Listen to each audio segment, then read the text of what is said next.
नमस्कार। SSC CGL mains की तैयारी उम्मीद है जोरों शोरों से चल रही होगी। समय बहुत कम बचा है, इसलिए आज हम करने वाले हैं इंडियन पॉलिटी का एक सुपरफास्ट रिवीजन। हाँ, बिल्कुल सही देख रहे हैं, सिर्फ 29 दिन। हम जानते हैं इस टाइम पर प्रेशर कितना हाई होता है और एक एक मिनट एक एक सेकंड बहुत कीमती है। लेकिन टेंशन लेने की जरूरत नहीं है, हम आपके लिए ही लाए हैं क्विक हाईएससी प्रीमियम नोट्स से इंडियन पॉलिटी का ये रैपिड रिवीजन। ये आपकी तैयारी को फाइनल टच देगा। तो चलिए बिल्कुल भी टाइम वेस्ट नहीं करते और शुरू करते हैं। ओके, तो सबसे पहले सेक्शन 1, आपके फंडामेंटल राइट्स यानी कि मौलिक अधिकार। ये है कॉन्स्टिट्यूशन का पार्ट 3 और एग्जाम पॉइंट ऑफ व्यू से सबसे जरूरी टॉपिक्स में से एक। यहां से सवाल पक्का आते हैं, इसलिए बिल्कुल ध्यान से सुनिए। राइट टू इक्वालिटी यानी समानता का अधिकार, इसके अंडर आते हैं ये 5 महत्वपूर्ण आर्टिकल्स। आर्टिकल 14 कहता है कि कानून के सामने सब बराबर है। फिर है आर्टिकल 15 जो किसी भी तरह के भेदभाव को रोकता है, चाहे वो धर्म हो, मूल वंश, जाति, लिंग या जन्मस्थान। आर्टिकल 16 पब्लिक एम्प्लॉयमेंट में सबको बराबर अवसर देता है। आर्टिकल 17 बहुत जरूरी, अस्पृश्यता का उन्मूलन करता है। और आर्टिकल 18 उपाधियों का अंत यानी एबॉलिशन ऑफ टाइटल्स। इन पांचों को एक सेट में याद रखिए। अब आते हैं आर्टिकल 19 पर, फ्रीडम वाला आर्टिकल। देखिए, ये टेबल आपके लिए गोल्ड माइन है। इसमें एक तरफ 6 तरह की स्वतंत्रता दी हुई हैं, जैसे बोलने की आज़ादी, इकट्ठा होने की आज़ादी, और दूसरी तरफ उन पर लगने वाले उचित प्रतिबंध। एग्जाम में सीधा सीधा मैच द फॉलोइंग आ जाता है कि किस स्वतंत्रता पर क्या प्रतिबंध लग सकता है। इसे जरूर अच्छे से देख लें। नेक्स्ट आते हैं आर्टिकल्स 20 से 22 तक, जो आपको स्टेट के अगेंस्ट प्रोटेक्शन देते हैं। आर्टिकल 20, इस पर खास ध्यान लीजिए। इसके 3 पार्ट्स हैं।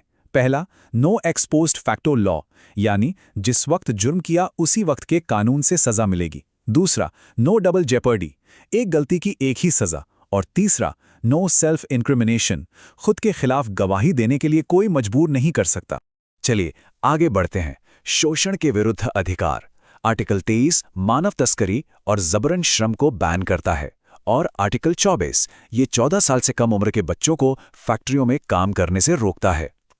इसके ठीक बाद आते हैं धार्मिक स्वतंत्रता के अधिकार।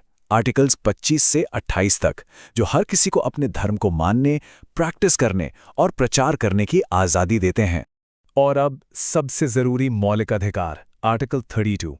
इसके बिना बाकी सारे अधिकार का कोई मतलब ही नहीं है। सोचिए, अगर आपके अधिकारों का उल्लंघन हो तो आप कहाँ जाएंगे? आप जाएंगे सीधे सुप्रीम कोर्ट, और ये पावर देता है आर्टिकल 32। इसीलिए डॉक्टर अंबेडकर ने इसे संविधान का हृदय और आत्मा कहा था। ये पॉइंट बिल्कुल मत भूलना। ठीक है, तो मौलिक अधिकार हो गए। अब चलते हैं सेक्शन 2 पर, राज्य के नीति निदेशक तत्व यानी डीपीएसपी। सिंपल शब्दों में, अगर मौलिक अधिकार डोंट्स हैं यानी स्टेट क्या नहीं कर सकता, तो डीपीएसपी डोज हैं यानी स्टेट को क्या करना चाहिए। यह स्टेट के लिए एक तरह की मॉरल गाइड बुक है। और इन दोनों के बीच का सबसे बड़ा, सबसे जरूरी अंतर जो एग्जाम में बार बार पूछा जाता है, मौलिक अधिकार है न्यायोचित। मतलब अगर इनका उल्लंघन होता है तो आप कोर्ट जा सकते हैं, उन्हें लागू करवा सकते हैं। लेकिन डीपीएसपी है गैर न्यायोचित। इनको लागू करवाने के लिए आप कोर्ट नहीं जा सकते, ये बस गाइडलाइंस हैं। एक और चीज, डीपीएसपी में टाइम टू टाइम संशोधन करके नई चीजें जुड़ी गई हैं। ये 4 प्रमुख संशोधन तो बिल्कुल रट लीजिए। 42वां संशोधन, जिससे 39A, 43A और 48A जोड़ा गया। फिर 44वां, जिससे 38(2) आया। 86वां संशोधन, जो आर्टिकल 45 से रिलेटेड है। और आखिर में 57वां, जिससे सहकारी समितियों वाला आर्टिकल 43B जोड़ा गया। ये संशोधन और इनके आर्टिकल्स सुपर इंपॉर्टेंट हैं। तो सवाल उठता है कि अगर मौलिक अधिकार और डीएसपीपी में टकराव हो तो कौन जीतेगा? ये टेबल इसकी पूरी कहानी बताती है। शुरुआत में चंपकम दौरैराजन केस में सुप्रीम कोर्ट ने कहा कि मौलिक अधिकार ऊपर हैं। गोलकनाथ में भी यही कहा। लेकिन फिर आया लैंडमार्क केशवानंद भारती केस और वहां से बैलेंस बनना शुरू हुआ।